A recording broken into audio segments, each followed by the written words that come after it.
hépatiques, on l'a vu, sont très fréquentes, souvent de découvertes fortuites à l'imagerie. Donc la première étape dans le diagnostic, c'est de stratifier et de différencier les lésions kystiques simples des lésions kystiques complexes. Ça va être cela l'objectif du radiologue. Bien sûr, l'imagerie va également intervenir dans le cadre de la radiologie interventionnelle, soit pour guider d'éventuelles biopsies, soit pour drainer ou ponctionner certaines lésions. Alors l'approche diagnostique va se baser sur plusieurs choses. D'abord, le nombre des lésions, leur distribution spatiale dans le parenchyme hépatique, et bien sûr le contact ou la communication avec les voies biliaires avoisinantes. Donc là, forcément, il faut qu'il y ait une confrontation aussi bien clinique que biologique et histologique pour pouvoir s'en sortir. Alors, bien sûr, l'échographie, c'est la première étape. Donc, on sait tous que c'est la première technique qui va nous permettre de détecter ces lésions qui sont de plus en plus fréquentes. L'échographie de contraste, je n'en parlerai pas parce que là encore, elle n'est pas disponible encore dans le pays, donc on ne l'utilise pas.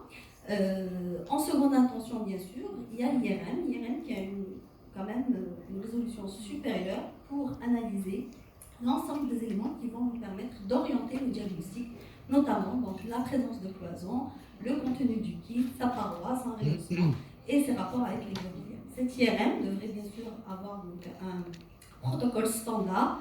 Ce qui est très important, ce sont les séquences T2, donc pour pouvoir préciser le caractère kystique de la lésion, mais aussi la diffusion. Vous avez ici l'exemple de la séquence de diffusion. Alors, ce qu'il faut savoir, c'est que les kystes, bien sûr, vont diminuer de signal en augmentant le B. Si vous regardez ici, donc le premier B, donc B50, plus on avance dans le B, on augmente, plus la lésion perd en signal. Ça, c'est un caractère important à connaître. Ça va nous permettre de les différencier des autres lésions, notamment solides, métastatiques ou autres. Alors, l'injection, là aussi, elle est importante.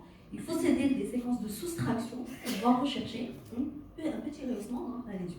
Le scanner, bien sûr, il aura surtout l'intégrer donc, pour rechercher des calcifications et dans le cadre de l'urgence clinique fréquent. Alors, on va essayer de passer en revue les principales lésions kystiques du foie. C'est difficile de toutes les voir, mais on va essayer d'insister sur les plus importantes et proposer un raisonnement donc, pratique pour pouvoir s'en sortir. Alors, comme ça a déjà été présenté, on va essayer de dispatcher donc, les lésions kystiques de diagnostic facile que tout radiologue devrait pouvoir connaître, que vous connaissez certainement tous. Les lésions kystiques qui sont rares mais qui sont quand même de diagnostic facile, donc il faut connaître cette gamme, l'avoir en tête si jamais vous la rencontrez dans votre pratique de tous les jours.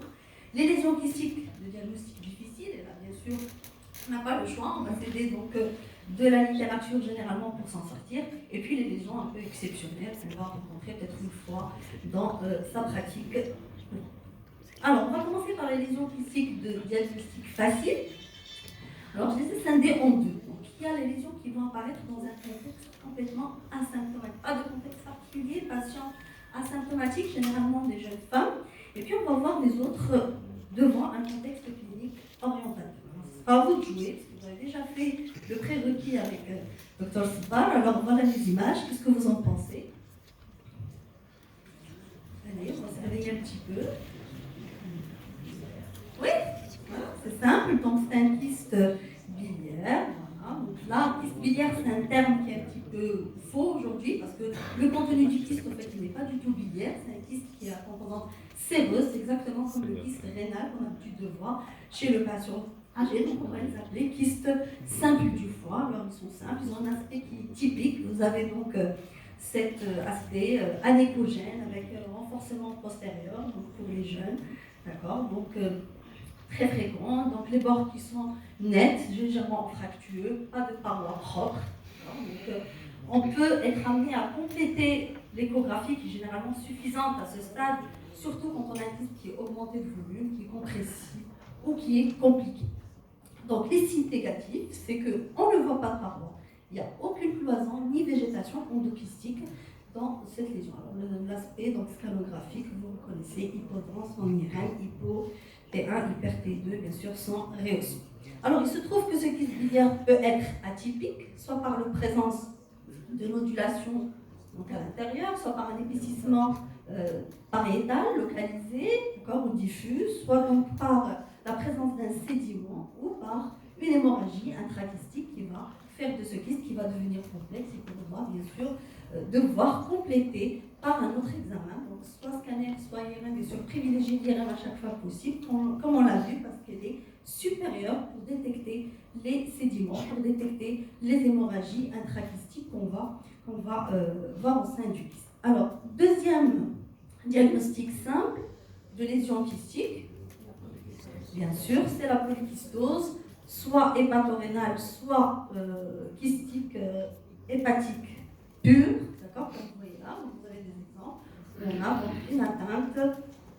donc une atteinte diffuse du foie, tout le parenchyme est truffé de kystes, d'accord, donc ce sont des kystes qui ressemblent strictement aux kystes hépatiques simples, même sémiologie.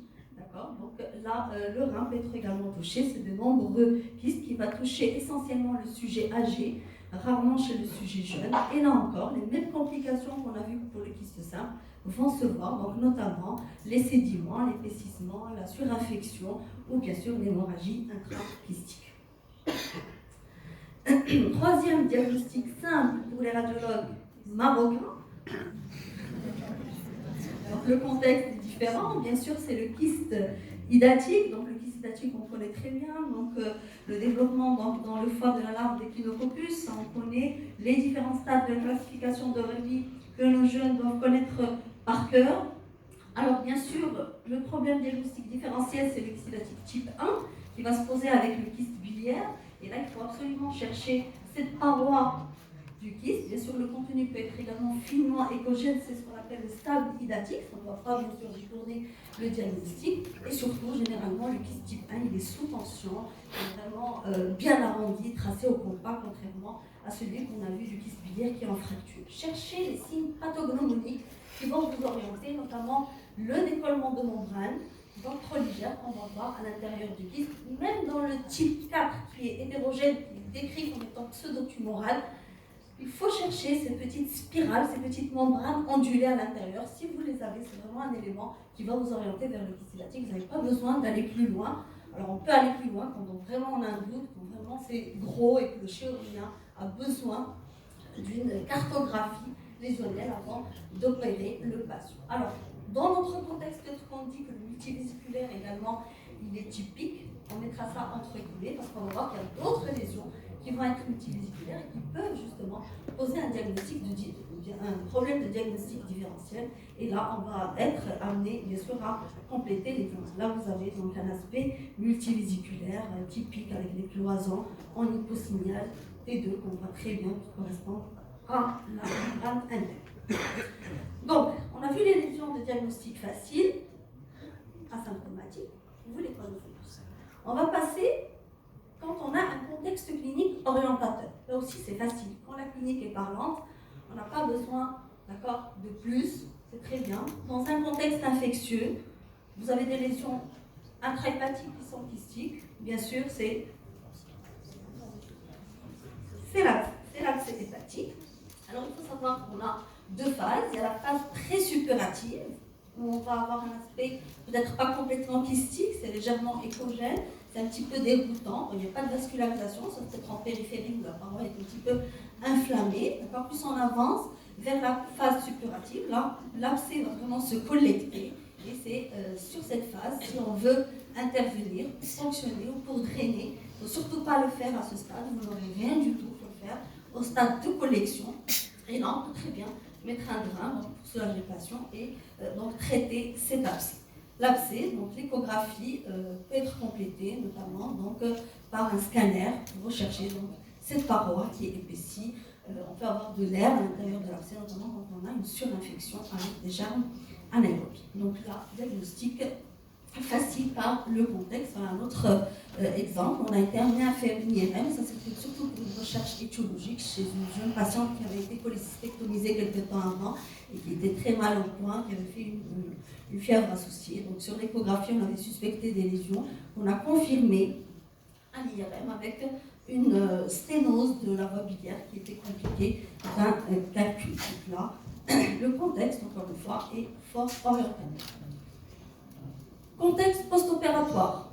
Patient qui vient d'être opéré, vous le voyez à l'échographie, vous avez une lésion kystique. très bien. Donc, un bilome, voilà, comment ça s'appelle, c'est très bien.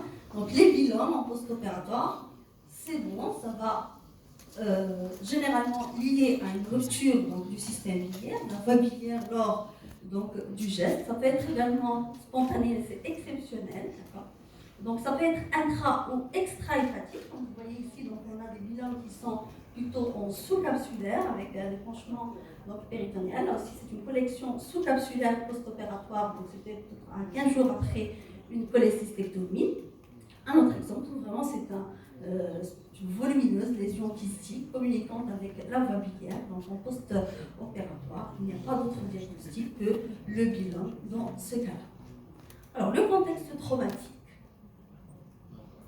Allez, le contexte traumatique, bien sûr, c'est l'hématome. Là, on est toujours dans les diagnostics faciles, orientés par la clinique. Alors, l'hématome, là encore en stade aigu, c'est un petit peu échogène, hétérogène. D'accord. Comme vous voyez, quand on voit les dépôts de fibrine, d'accord, c'est échogène, on a des zones un petit peu kystiques, d'accord. Donc, ça peut être également sous-capsulaire ou intra-hépatique. Et dans l'évolution, bien sûr, de cet hématome, ça va être la liquéfaction. Donc, on va voir, bien sûr, le patient à un stade un petit peu avancé.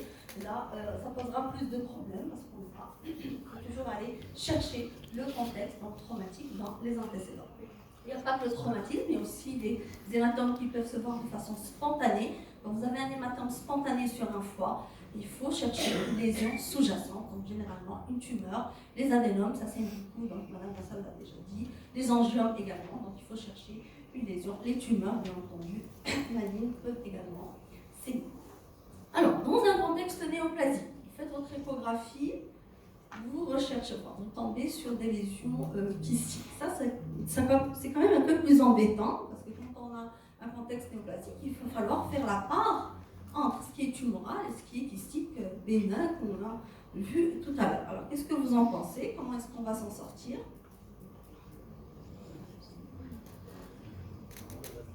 Alors, bien sûr, il y a plusieurs éléments à connaître dans ce cadre-là. D'abord, il faut connaître les néoprimitifs qui peuvent être responsables de métastases kystiques du foie. Ils sont nombreux. On a les tumeurs carcinoïdes, les ménanomes, les sarcomes, les tumeurs épidermoïdes, généralement donc le col ou la sphère ORL. Vous avez les cystadénocarcinomes, ovariens ou pancréatiques, et bien sûr les adénocarcinomes mucideux. Alors, il y a trois mécanismes qui sont responsables de ces métastases kystiques. Le premier, c'est de la nécrose. En fait, c'est de la nécrose tumorale qui est liée à des lésions qui sont hypervasculaires, qui sont à croissance rapide. Donc, on a une nécrose tumorale qui va s'installer.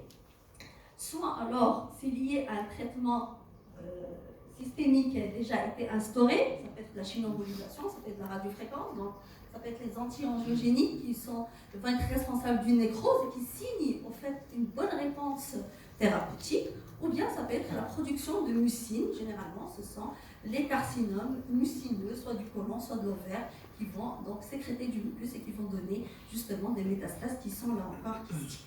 Alors là, on a des exemples de métastases de tumeurs carcinoïdes. Vous voyez, la lésion elle est quand même assez complexe, avec des zones qui sont rehaussées en périphérie des cloisons, etc. Un autre exemple de métastase kystique d'un myocalcule vésiculaire. Et là, donc c'était une gyste sigmoïdienne. Donc les gystes qui, là aussi, donnent beaucoup les métastases kystiques, c'est à connaître. On avait donc une lésion, enfin plusieurs lésions. Donc là, le caractère multiple est également un élément important. Alors d'autres exemples, on a vraiment eu du mal. Sans le contexte néoplasique, je pense qu'on n'aurait pas pu s'en sortir. Là, vraiment une lésion carrément atypique qui nous a vraiment dérouté. On ne savait pas trop ce que c'était. Alors, la patiente était opérée pour une gyste duodénale qui était sous-imaginée, et on avait cette lésion avec une paroi kystique, avec une paroi vraiment très très épaissie, qui finalement elle a été confirmée étant une métastase. Encore une gyste duodénale, donc sous traitement, donc montrant donc, des lésions kystiques en hypersignal T2, hyposignal T1, puis qui étaient rehaussées en périphérie avec une zone charnue avoisinante. Alors, il y a des éléments qu'il faut rechercher qui vont orienter également vers la métastase. Là, c'était un autre exemple d'un phéochromocytome de la surrénale où on avait des métastases kystiques. Mais là, qu'est-ce que vous remarquez ici?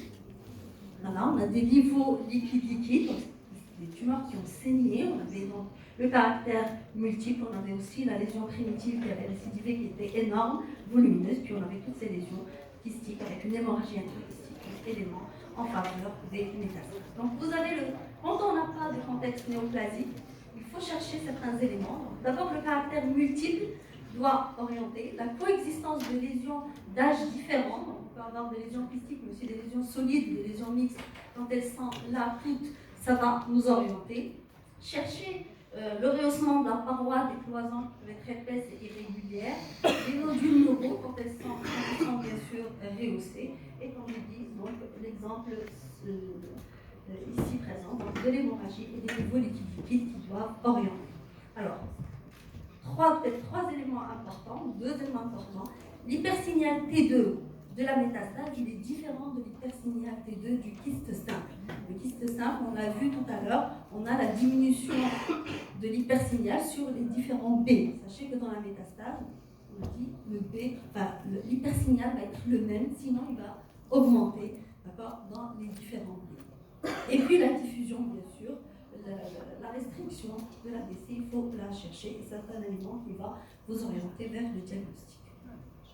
Donc ça, c'était pour le contexte néoplasique. Je passe au contexte de cirrhose, donc ça a été très bien décrit dans la master. Vous avez un contexte de cirrhose, vous avez une masse d'allure kystique. Alors généralement, c'est rarement kystique pur, ce sont des lésions qui sont solido-kystiques, qui sont mixtes. Vous avez une composante nécrotique centrale qui est importante. Et là, bien sûr, dans un contexte cirrhotique, on ne peut ne pas penser au CHC, d'accord. Et là, les signes de cirrhose, il faut chercher quand même une hypervascularisation périphérique qui peut nous orienter, et la présence de thrombose veineuse pour les jeunes, donc thrombose veineuse plus masse dans un contexte de cirrhose et pas CHC jusqu'à preuve du contraire. Alors, deuxième possibilité, ce sont les CHC traités, et là, donc l'exemple d'un patient qui avait donc un CHC du segment 6, volumineux, chez qui donc, on a fait une chimio-embolisation. Et bien sûr, dans la surveillance, vous voyez qu'il y a une forte composante nécrotique, donc une liquéfaction qui s'est installée. Donc les patients traités, les CHC traités, vont là encore donner un aspect kystique dans la surveillance. C'est assez rare, le contexte de pancréatite aiguë. Les faux kystes. Alors les faux kystes, il faut savoir que ça ne touche pas que le pancréas ou que le péripancréas, ça peut aller un petit peu partout. Et bien sûr, le tissu pancréatique peut fuser dans le foie. Et là, on peut avoir des pseudokystes intrahépatiques, bon c'est rare. Et le contexte de pancréatite devrait nous orienter. Généralement, c'est le lobe gauche parce que c'est plus proche du pancréas. Et là, bien sûr, si on fonctionne, on va trouver de la gnase. Ça peut également donc, orienter le diagnostic. Voilà, donc ça c'était pour les lésions de diagnostic facile. On a vu celles qui étaient asymptomatiques et puis celles qui rentraient dans le cadre d'un contexte particulier. Maintenant, on va voir les lésions kystiques qui sont rares, mais que vous devriez connaître pour poser le diagnostic. On a un exemple. Très bien. Donc, les amartomes, parfait. Donc, le radiologue sont bons. Les amartomes biliaires. Alors, c'est les complexes de Van Mayenborg. Donc ça, c'est la prolifération de canaux biliaires qui sont dilatés, qui sont entourés de tissus de fibrocollagène. Ça touche beaucoup plus l'adulte que l'enfant et puis peuvent s'associer à des anomalies hépatiques, notamment la polykystose ou la maladie de Carlos. Alors, ça se présente en échographie comme étant des lésions, c'est vrai, c'est pas kystique, sur ce que je vous montre, justement pour dire que sur l'échographie, c'est très variable, ça peut être hyper-échogène, d'accord, ça peut être hypo, ça peut être anéchogène. Sur le scanner, par contre, c'est très hypodense, c'est un petit peu déroutant, et puis surtout sur l'IRM, vous voyez que sur les séquences T2, c'est en fort hypersignal T2, alors on voit c'est en hyposignal T1, ça peut se rehausser légèrement périphérique, et bien sûr, ça va poser un problème de diagnostic différentiel. Avec quoi? La maladie parabolique, un peu moins, parce que là, on n'a aucune communication avec les voies biliaires. Mais par contre, quand on a des lésions multiples, forcément, c'est des métastases. Alors, cet aspect, il faut le retenir, ça rappelle un petit peu le ciel étoilé. On parle de l'arbre de Noël, on parle de nuit étoilée, mais en tout cas, c'est un foie qui est rempli d'étoiles en hypersignal T2. Alors, les métastases, ça peut prendre le même aspect. D'accord? Sauf que, attention, ici c'est une séquence T2, ici c'est une séquence de diffusion. Et c'est différent. D'accord? Donc on a plusieurs lésions en hypersignal avec une restriction de l'ADC. Donc ça c'est beaucoup plus tumoral que sur. Un autre aspect donc, de lésions kystiques à connaître, oui?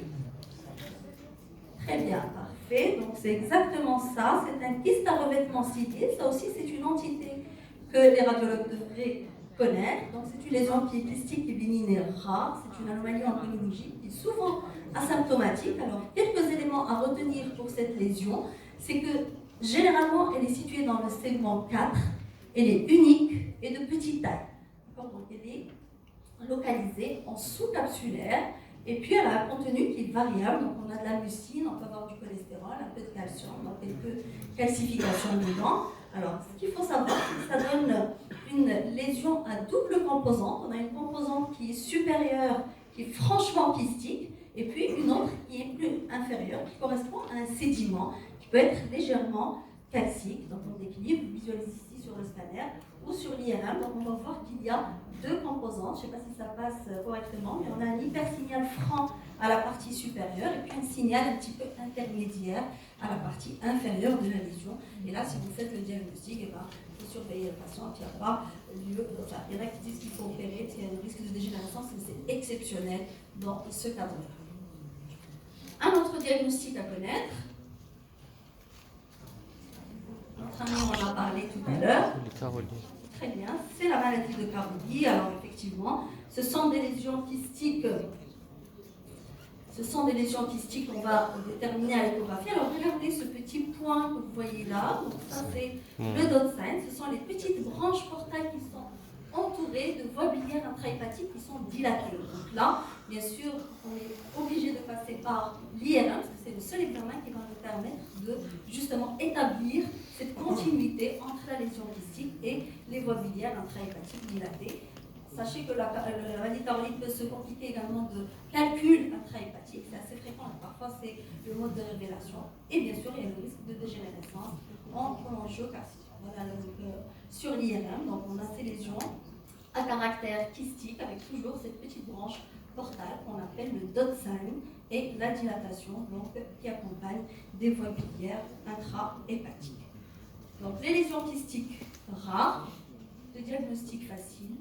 Donc là, la maladie de Karouli, le kyste revêtement cilié et les amartomes parenchymateux du fond. Alors, on passe aux lésions kystiques de diagnostic difficile. Et là, on sort un peu du cadre des kystes simples et on rentre dans les kystes complexes. Alors, complexe, qui dit complexe, c'est valable pour tout l'organisme, le foie, comme pour le pancréas, comme pour l'ovaire, comme pour la thyroïde. Alors, c'est les cloisons interkystiques, c'est la paroi qui est épaissie, qui peut être modulaire avec des bourgeons endokystiques. Donc, composante solide, il faut la caractériser, chercher un rehaussement de ces différents éléments et chercher donc le contenu qui soit hémorragique, lucide. Alors, le challenge pour le radiologue, c'est de pouvoir différencier